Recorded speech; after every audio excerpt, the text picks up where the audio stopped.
পটল চাষ পদ্ধতি, পটলের পোকামাকড়। প্রিয় দর্শক, আজকে আমাদের মূল টপিকস হলো পটলের পোকামাকড় বা রোগবালাই নিয়ে আমরা সংক্ষেপে তথ্য তুলে ধরব।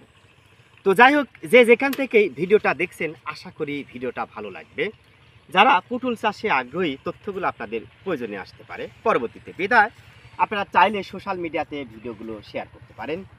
আপনারা দেখতে পাচ্ছেন মাচাবা জাংলায় পটলের চাষাবাদ করা হয়েছে। যে দেখেন আপনারা পটল, এটা সাধারণত বাড়ি ওয়ান জাতের পটল। দেখেন অনেক লম্বা।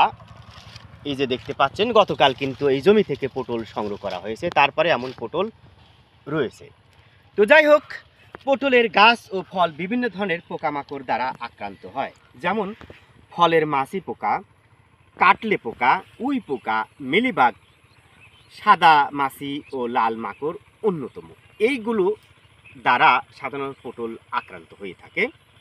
ফলের মাছি পোকা নিয়ে আমরা আজকে কিছু গুরুত্বপূর্ণ তথ্য আপনাদের তুলে ধরব। প্রিয় দর্শক, তার আগে আমরা একটি পটল দেখাই, আসেন।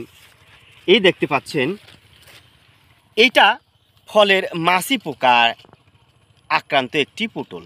দেখেন, এই ফলের মাছি পোকা মূলত এই ফলের পরাগায়নের সময় পটলের জালের মধ্যে ডিম পাড়ে। এই ডিম এক সময় কীট বা ক্রিয়া আকারে বড় হতে থাকে এবং ফলের নরম অংশ খেয়ে এক সময় বড় পোকা আকারে বের হয়ে আসে। দেখেন, এই যে আপনারা দেখতে পাচ্ছেন, এই দেখেন খেয়ে বের হয়ে আসছে। তাহলে এই পোকাটা আপনারা কিভাবে দমন করবেন সে বিষয়ে আমরা আজকে সংক্ষেপে আপনাদের তথ্য তুলে ধরব। প্রথমেই যে কাজটা করবেন, ক্ষেত পরিষ্কার রাখবেন। আশা করি বুঝতে পেরেছেন। পোকা দমনে ফাঁদের ব্যবহার করা যায়।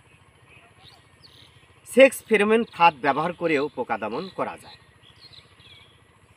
আক্রমণ তীব্র হলে ডিপটেক্স 80 MP প্রতি লিটার পানিতে 1 মিলি হারে মিশায়ে 10 থেকে 15 দিন পর পর স্প্রে করলে ভালো ফল পাওয়া যায়। প্রিয় দর্শক, আশা করি বুঝতে পেরেছেন। তো দেখেন,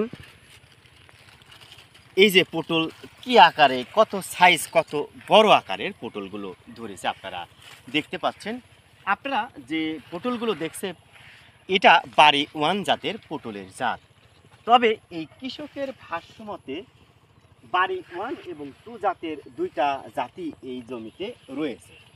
প্রিয় দর্শক, আপনারা চাইলে পটলের চাষাবাদ করতে পারেন। তো যাই হোক, ভিডিওটা যদি ভালো